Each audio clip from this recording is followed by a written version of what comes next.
जहां पे dial 100 service की शुरुआत हुई है। साथ ही मुख्यमंत्री अखिलेश ने कानून व्यवस्था पर कैसे ली अधिकारियों की क्लास, ये तमाम खबरें देखिए यूपी सुपरफास्ट में। इसके मौके पर न पहुंचने, एफआईआर दर्ज न करने और जनता से इच्छा व्यवहार न करने की शिकायत का समाधान करने में मदद मिलेगी। उन्होंने कहा कि डायल 100 के जरिए जानकारी मिलने पर पुलिस शहरी क्षेत्रों में 15 मिनट और ग्रामीण इलाकों में अधिकतम 20 मिनट के भीतर मौके पर पहुंच जाएगी। इसके साथ ही पुलिस बल को पर्याप्त संख्या में वाहन उपलब्ध कराए जा रहे हैं। विधान भवन के तिलक हॉल में कानून व्यवस्था और अपराध पर काबू पाने के लिए जिला अधिकारियों के साथ बैठक में मुख्यमंत्री ने ये बात कही। सीएम अखिलेश यादव ने कहा कि जो भी अधिकारी कानून व्यवस्था ठीक नहीं कर सकते हैं, उनके खिलाफ सख्त कार्रवाई होगी। डायल 100 कितनी जल्दी आए उस पर सरकार काम कर रही है। मैं समझता हूँ बहुत जल्दी ला करके उस दिशा में भी सरकार काम करेगी जहाँ पर एफआईआर की कोई शिकायत नहीं होगी। सीएम अखिलेश यादव ने कहा कि 1090 वुमेन पावर लाइन योजना को भी पुलिस लागू कर रही है। अब तक 3 लाख से ज्यादा महिलाएं और छात्राओं को इससे राहत मिल चुकी है। उन्होंने कहा कि महिलाओं के लिए ये सेवा रामबाण साबित हो रही है और पुलिस ने महिलाओं को सुरक्षा का एहसास करवाया है। सीएम अखिलेश यादव ने कहा कि फील्ड के अधिकारियों को सतर्क रहकर कार्य करने की जरूरत है। उन्होंने कहा कि आने वाले त्योहारों और विधानसभा चुनाव के मद्देनजर जरूरी तैयारी होनी चाहिए। फील्ड में होने वाली घटनाओं पर तत्काल प्रभाव से कार्रवाई हो। साथ ही जिलाधिकारी और पुलिस अधीक्षक को मौके पर पहुंचना चाहिए। कानून व्यवस्था के सवाल पर किसी तरह का कोई कंप्रोमाइज नहीं किया जाएगा। कानून व्यवस्था खासकर महिलाओं के प्रति और बेटियों के प्रति जीरो टॉलरेंस, किसी भी तरह का कोई कंप्रोमाइज नहीं होगा, खासकर कानून व्यवस्था पर। मुख्यमंत्री अखिलेश यादव ने कहा कि पिछले 4 साल में विकास परियोजनाओं को लेकर राज्य की जनता के साथ साथ देश और विदेश में भी लोगों की सोच में सकारात्मक बदलाव आया है।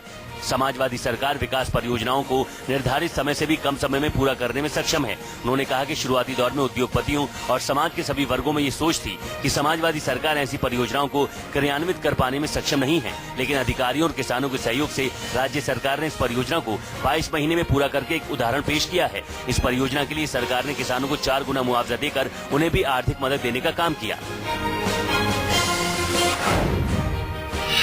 बुंदेलखंड में हर तरफ पानी ही पानी नजर आ रहा है, लेकिन गर्मी के दिनों में यहाँ पर पानी की भारी समस्या हो जाती है, जिससे निपटने के लिए सरकार के जरिए ग्रामीण क्षेत्रों पर चलाई जा रही सोलर पेयजल योजना काफी कारगर साबित हो रही है। सोलर पेयजल योजना बुंदेलखंड के सभी जिलों में पिछले साल शुरू की गई थी। इस योजना में उन गाँवों को लिया गया है जहाँ पर अभी पाइप से पेयजल पहुँचाने की सुविधा नहीं पहुँच पाई है।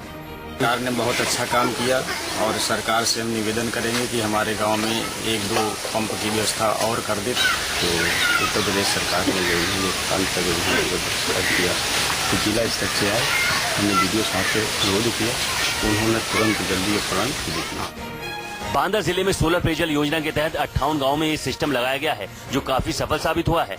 फिलहाल ये सिस्टम उन गाँव में लगाए गए हैं जहाँ पर पाइप पेयजल योजना नहीं है। वे मजरे अब ये गाँव थे। इसमें 5000 लीटर कैपेसिटी का एक पानी का टैंक लगना था, जो कि ऊंचाई पे लगना प्रस्तावित था। बीच में एक हैंडपंप लगता, उसके लेफ्ट और राइट 70-70 मीटर की दूरी पे 2 पानी की टोटी लगी थी। हमारे यहाँ पूरे 58 लोकेशंस पे वो सोलर हैंडपंप लग गए। अखिलेश यादव सरकार ने इलाहाबाद में गरीबों के लिए एक अहम योजना बनाई है। अब इलाहाबाद के गरीबी रेखा से नीचे वाले परिवार के सदस्य को अखिलेश सरकार की तरफ से ई रिक्शा मुफ्त दिया जाएगा। ये रिक्शा उन लोगों को मिलेगा जो लोग अब तक साइकिल रिक्शा चला रहे थे। इलाहाबाद में सीएम अखिलेश यादव की इस पहल का लाभ अब सिर्फ गरीबी रेखा के नीचे के आम लोगों को होगा।